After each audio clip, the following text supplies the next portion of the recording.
చూడండి, నేను అరుణానందగిరి. ఇక ఈరోజు మనం కొబ్బరి పచ్చడి, అంటే అప్పుడు అన్నంతో తినే కొబ్బరి పచ్చడి చేద్దాం ఈరోజు.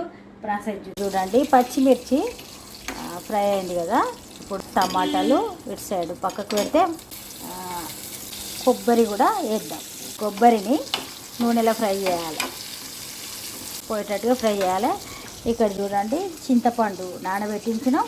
ఈ వాటర్ అవసరం లేదు, ఈ చింతపండు తీసి వేసుకోవాలి, ఎందుకంటే కొబ్బరి టమాటా కూడా మంచిగా ఫ్రై అయింది. ఇక ఇప్పుడు మనం స్టవ్ బంద్ చేద్దాం.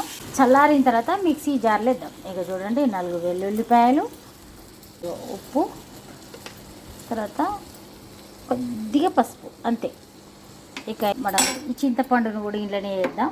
వేసి ఒక్కసారి దింపిన తర్వాత మళ్ళీ పోపు వేసుకుంటే సరిపోద్ది. తనటి పచ్చడి రెడీ అయిపోయింది. ఇలా కొద్దిగా పోపు వేసుకుందాం. కొబ్బరి పచ్చడి రెడీ అయింది. ఇది వారం రోజులైనా నిలువ ఉంటుంది ఫ్రిడ్జ్లో పెడితే.